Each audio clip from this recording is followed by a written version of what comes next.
What's up, guys? Welcome back to my YouTube channel. It is Coach Ken here. I'm an online fitness and an online business coach, and today I'm coming at you to talk a little bit about why I believe a lot of online fitness coaches have a crap ton of trouble just trying to scale their business to 10K or past 10K months, what comes up for them, and how you guys can actually work past that or avoid it altogether so that when you're getting to the point of 10K months, you can easily scale past it. Stick with me, my friends. Let's get into the video. Let's talk a little bit about why a lot of coaches who are making anywhere from, I would say, 5 to 8K per month are struggling to get up to that 10K mark. Oftentimes when coaches are making 5 to 8K, they probably have a decent sized roster. You might actually be there right now, so you might resonate with this. And if you do, totally leave a comment down below. If you're at that point, it's more than likely that when you have those 20 to 30 clients on your roster, you're wearing a lot of different hats. When you're wearing a lot of different hats, you want to be pouring into fulfillment and you want to be giving the absolute best to your clients that you can be. It's really hard when you have all these other things to do. I'm gonna give you guys an example. Back in 2019, I had 112 clients on my own roster. I was quite literally dying. And at the same time, I was trying to produce content. I was sending emails to my email list.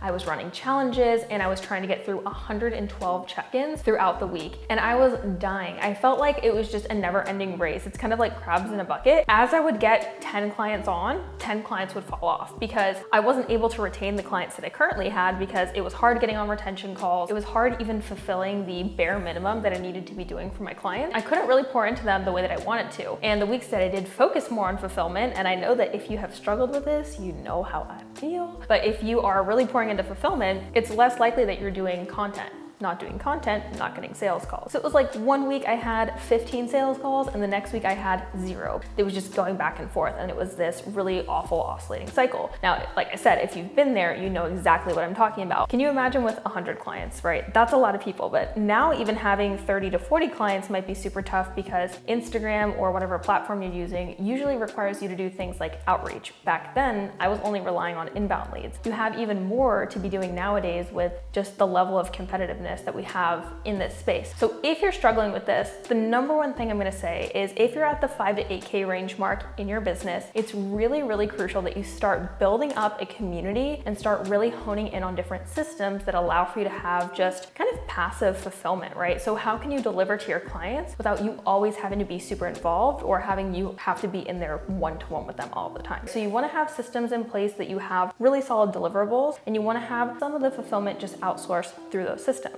Now, another thing too, like I said, is the community aspect. How can you start getting your clients to generate leads for you so you're not having to actively always be showing up, producing new content, producing new things, and always getting new leads in the door when you can actually just have your current clients pollinate and bring more people into your community for you? So that's a really big part. Next thing is starting to outsource and starting to build systems and starting to hire. This is where a lot of people go wrong. They oftentimes don't trust bringing someone new into their business. If you don't trust bringing in someone new and you know that your business is your little baby, I get it, my business is my baby too, but at the end of the day, there are gonna be people that come into your business and they're probably gonna be better than you. I've hired multiple people across my team that are way better at different aspects of things that I simply am just not as good at. This is where it's really, really important to, one, drop your ego, but two is figure out your zone of genius. So something that we love to use on our team is called Wealth Dynamics, and you can easily just take the Genius test for free. I'll put that in the link down below for you. When you take your Wealth Dynamics test, it tells you what kind of genius you are. Now, when you know your genius, you basically know what your weak areas are and what your strong areas are. So for me, I'm a steel genius, which means I love building systems. Sometimes I have a really hard time with marketing. I know most of you think I'm extroverted. I'm actually super introverted. I would just rather sit and literally be on my computer all day and build systems. But for those people who they are steel geniuses like myself, we have a hard time connecting our messaging to our market sometimes. And so for me, it's important to bring people in who are really good at marketing, who can attach more of our message to our audience. And now that I've been able to build up a team around my weaknesses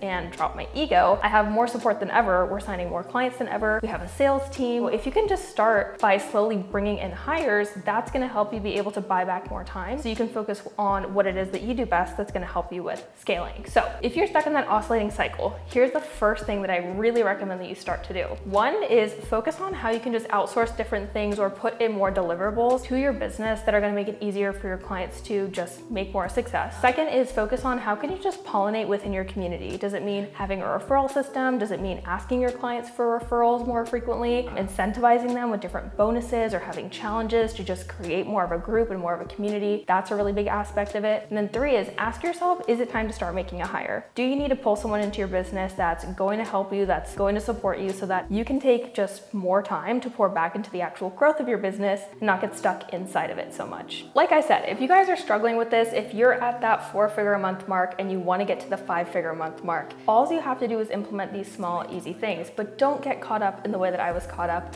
Again, if you're struggling with it, or if you're hitting a certain point in your business right now where you feel like you're struggling, just leave a comment down below or reach out to me on Instagram. I'd love to give you any support that I can. But I hope that you guys enjoyed this video. Keep growing. I have a lot more coming for you guys, and I'll catch you in the next one.